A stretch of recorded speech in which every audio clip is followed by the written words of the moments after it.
Hello and welcome back to the channel. Today I've got another requested drift setup video for Gran Turismo Sport. This time it's come from the Cat Whisperer and they've asked for a BRZ 1000 horsepower build.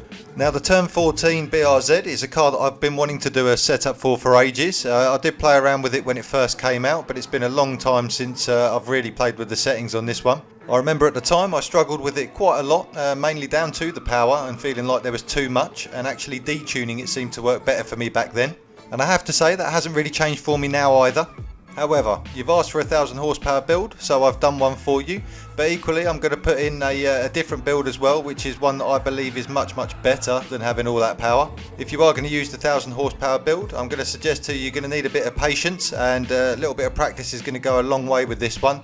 Very gentle throttle control is required, otherwise the car is going to spin out constantly. The other issue you're going to find is going to be with the gearing, because of the amount of power and the fact that you've got to run relatively poor tyres on the car to get it skidding.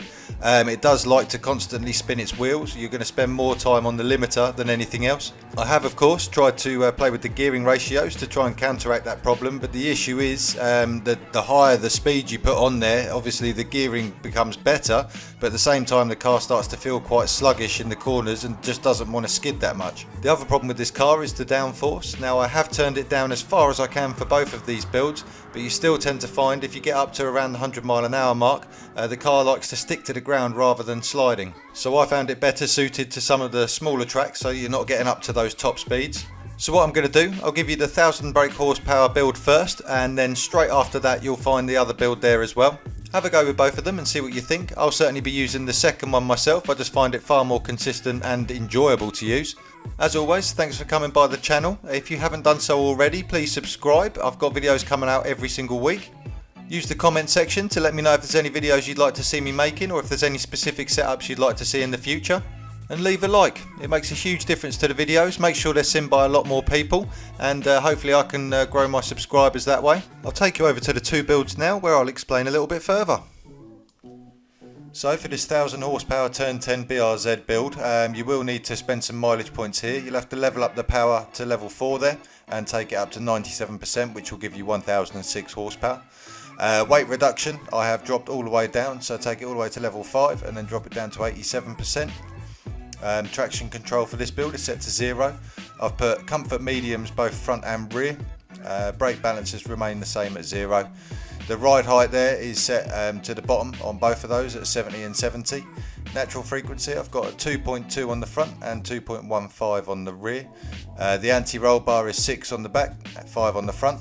The compression and the rebound there on the damping ratios remain the same at 55, 55 and 85 and 85. Camber angles I've set out on the front to 2.5, and it's out on the rear as well at 0.6. The toe angle is out 0.2 on the front and in 0.5 on the rear.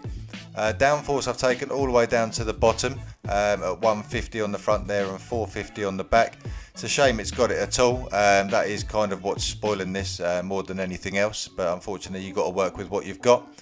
The differential here I've left exactly the same at 10, 40 and 20, and with the transmission I've set it to fully customized and just put it to 193. Still getting a lot of wheel spin like that, but if you do raise it any higher I tend to find that you don't have the power to actually get the back end out at all. So that should be hopefully everything you need to get this one going.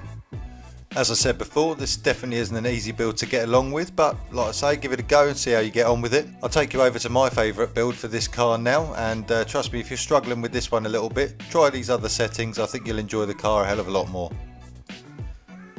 So for the build that I would actually recommend for the Turn 14 BRZ, basically you want to level the power up slightly. Well, you need to level it up quite a bit actually, but you're actually going to be taking away power in this build.